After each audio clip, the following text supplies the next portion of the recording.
E temos aí bomba em plena segunda-feira aí de Semana Santa. Olha só, o Bolsonaro foi avisado aí depois da sua cirurgia que deu ruim aí o projeto de anistia. Ele estava aí até a sexta-feira, sábado, animado, porque a oposição, os bolsonaristas, conseguiram as 257 assinaturas para pautar aí com urgência o projeto de anistia. Obviamente, conseguir as assinaturas não garante que a anistia seja pautada. Não. Para quem não sabe, eu vou avisar, tem 1.041 projetos na fila de urgência para serem votados. Todos eles conseguiram as 257 assinaturas, alguns deles têm mais de 400 assinaturas e nunca foram pautados. Tem projetos de 2018 que tiveram as assinaturas para urgência e não foram pautados até hoje. Então nada garante que o presidente da Câmara é obrigado a pautar urgência. Ele pode simplesmente colocar ali no lugar 1042 da fila.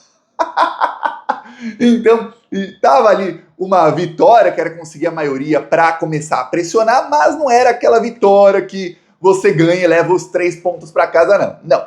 Aí a coisa foi piorando porque a articulação do Lula entrou em campo aí no final de semana. O bolsonarismo anunciou que tinha 269 assinaturas para anistia. E aí, deputados começaram a retirar suas assinaturas. Para dar assinatura é mais fácil. O deputado vai lá, ele assina num papel e fim.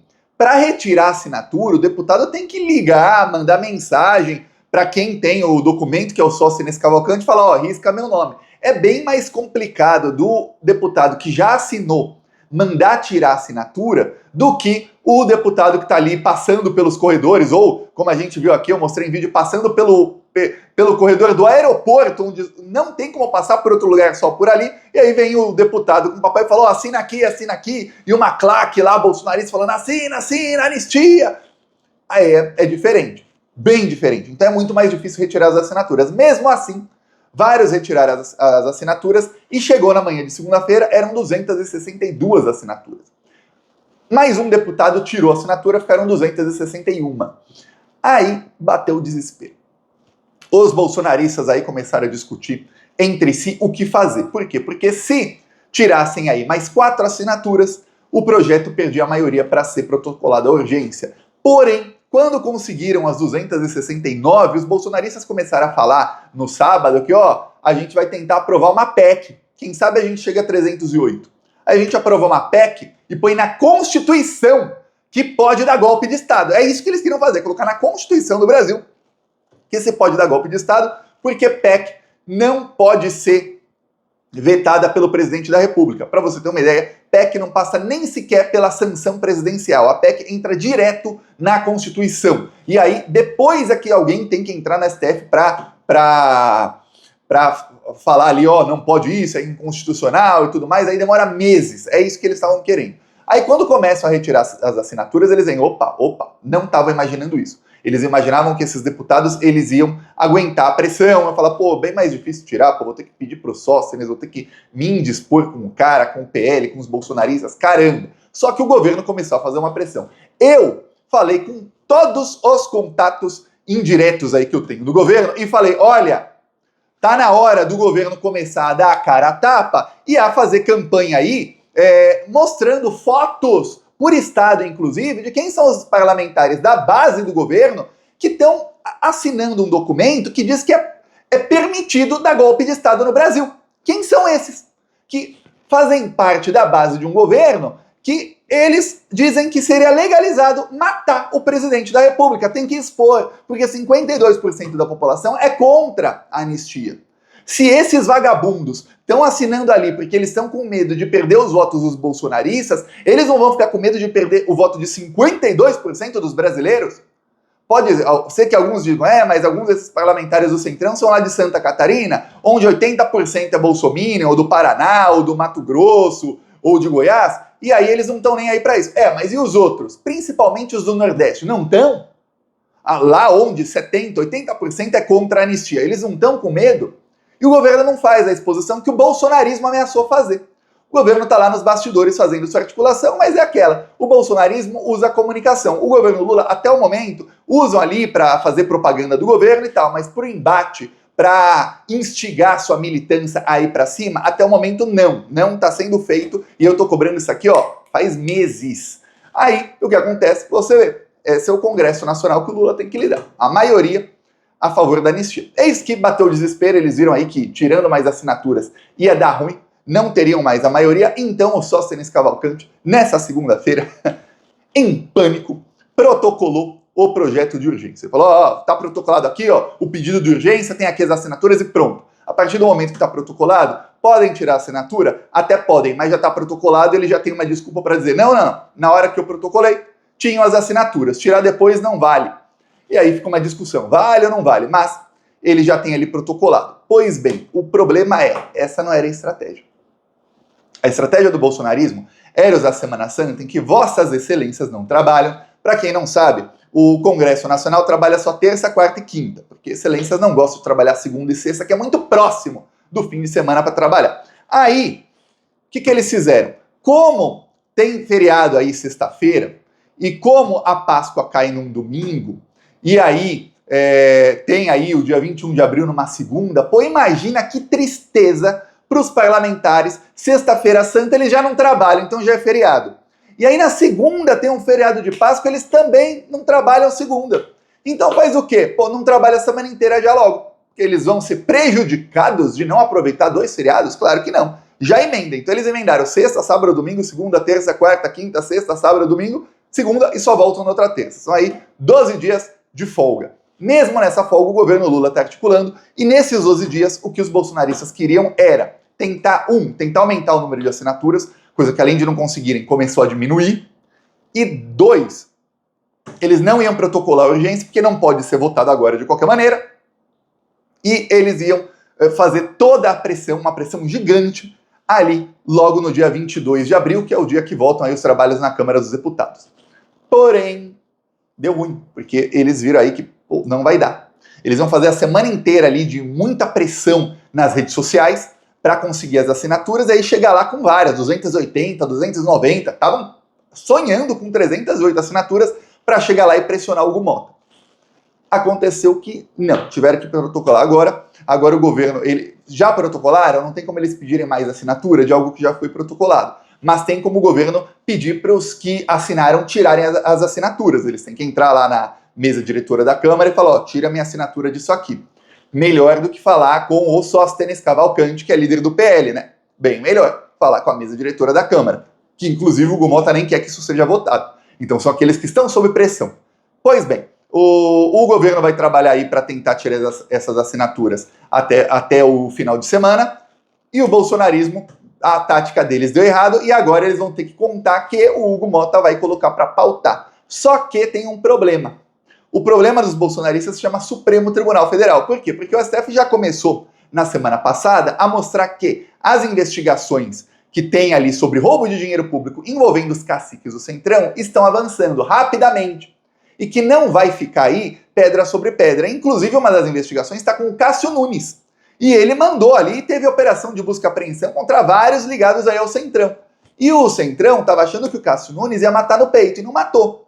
De jeito nenhum, pelo contrário, ele deu celeridade à investigação. Ele fala, caramba, o Cássio Nunes o Cássio Nunes Marques, aquele que era o bolsonarista, um dos 2 bolsonaristas dentro do Supremo Tribunal Federal. E as outras investigações começaram na primeira instância e estão tendo aí operações da Polícia Federal. Para piorar, o Glauber Braga está na Câmara dos Deputados fazendo greve de fome e expondo com vídeo todos os dias o orçamento secreto aí do Arthur Lira, que é o chamado Bolsolão.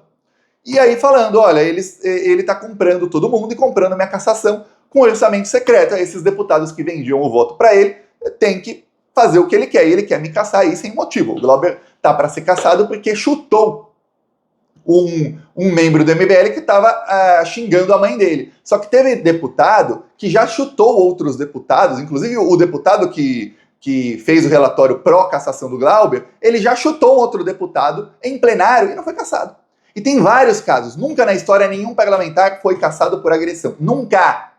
Teve um senador que matou outro no plenário e não foi cassado. Ele matou, assassinou um colega, um senador, no plenário e não foi cassado. Esse é o nível aí de Brasil. Então, tá num momento em que tá difícil aí pro Centrão, porque tem um parlamentar lá fazendo greve de fome e furando a bolha aí e mostrando para todo mundo os crimes do Arthur Lira e os crimes aí do Centrão. Tem ao mesmo tempo aí o Supremo Tribunal Federal avançando nessas investigações e dando a entender o seguinte: olha, vocês vão aprovar a anistia? Tá bom. O STF já avisou inúmeras vezes que vai barrar a anistia, até hoje a Globo falou lá, fontes do STF falaram aí para uma repórter da Globo que, se tentarem aprovar a anistia, o STF barra porque é inconstitucional. A Constituição não permite que se coloque uma lei, ou na própria Constituição, né, caso conseguisse uma PEC, que é permitido dar golpe de Estado, e que a lei da anistia ainda vai além. Diz que qualquer juiz ou membro do Ministério Público, enfim, membro do Poder Judiciário, que tente investigar alguém que tentou dar golpe de Estado, deve ser punido por abuso de autoridade. Quer dizer, se alguém quiser cometer um crime, é só falar que esse crime é relacionado à tentativa de golpe, e aí não se pode nem investigar o crime da pessoa.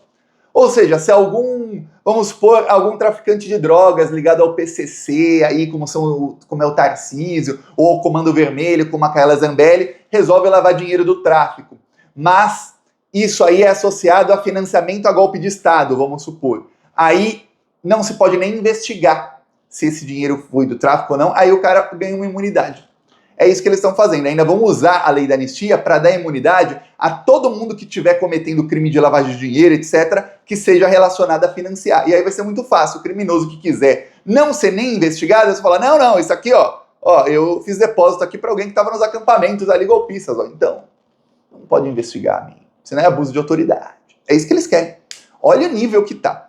O STF, obviamente, não vai permitir e já mandou os avisos aí aos parlamentares. E agora o governo está articulando, em teoria não se pode tirar a assinatura depois que foi protocolado, mas vão tentar aí que se tire as assinaturas. E aí a estratégia aí do governo é usar aquilo, tá bom, se vocês conseguirem aprovar aí a urgência, é excelente, parabéns, agora fica na posição 1042 da fila de urgências. Aí o presidente da Câmara, Hugo Mota, vai escolher aí o que ele pauta, da urgência, né? Se aqui ele vai pautar alguma coisa que está em urgência, e aí vocês esperem aí se a fila vai ser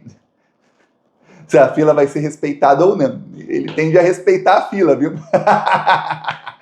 Espera aí ele pautar 1041 projetos na frente, alguns que estão aí há 7 anos esperando, tá? Então, espera aí, que talvez depois que o Bolsonaro já estiver morto, e espero que ele fique preso uns 10 anos antes de morrer, aí talvez isso seja votado, tá bom? Antes disso, não tenham esperanças, esperem sentados. E aí veremos qual vai ser a tática do bolsonarismo. Enquanto isso, obviamente, parte aí da estratégia do Bolsonaro, ele mandou ele mandou um texto, uma nota para vários deputados, e aí, antes da cirurgia que ele fez, cirurgia bem estranha que já falamos aqui no Plantão Brasil várias vezes. E aí, antes da cirurgia, ele fala, temos que brigar por anistia, como a Débora do Batom e tudo mais. Quer dizer, tá politizando a estadia dele no hospital, tá gritando ali por anistia enquanto tá na cirurgia. É muito, muito estranho o cara que faz cirurgia e antes de entrar para uma cirurgia de 12 horas, a única coisa que ele pensa em falar para os seus pares é, vamos lutar pela anistia, tá vendo que eu tô aqui debilitado? Aproveita então e luta pela anistia aí. Aí você fala, bem estranho. Novamente, quando a justiça tá indo para cima dele, ele usa isso. E aí o advogado do Bolsonaro chegou aí a ventilar, no bolsonarismo aí chegaram a ventilar, usando como fonte os advogados do Bolsonaro, que olha, pelo fato dele estar em cirurgia e tal, então o prazo que o STF deu de 5 dias para ele fazer sua defesa tem que ser congelado, porque afinal como é que ele vai fazer sua defesa se ele teve uma cirurgia de 12 horas, está na UTI, etc, etc, etc, etc. Porém, a lei diz o seguinte, a não ser que ele fosse advogado de si mesmo, que não é, ele tem advogados constituídos no processo, como em 99,9% dos casos no Brasil, a pessoa tem um advogado ou advogada para falar por si, não interessa se ele teve cirurgia, se ele não teve, os advogados tiveram acesso a toda a investigação, os advogados têm que fazer aí a sua defesa. Tiveram acesso à delação do Cid, que falavam que não tinha. Acabou a luz de novo. Quantas vezes já acabou a luz aqui em vídeos do Plantão Brasil? Para você ver, né? Voltou. Aí, os advogados tiveram acesso a tudo, eles podem fazer a sua defesa. Eles têm acesso à ampla defesa que a Constituição lhes garante. Então, o fato do Bolsonaro estar com cirurgia ou não muda absolutamente nada. É isso aí que diz a lei. Então, se eles tentarem na STF alguma coisa, vai bater e voltar. Então, eles têm aí até sexta-feira, e aí o processo já caminha para a próxima fase. O julgamento deve ser em maio, tá? O julgamento do século. Maio, prepara aí a sua pipoquinha, prepara aí seu champanhe, o seu suco de laranja, ou o que quer que você usa aí para comemorar, porque maio teremos aí, ó, muitas novidades. Peço a sua inscrição no canal, seguimos aqui na luta, falou!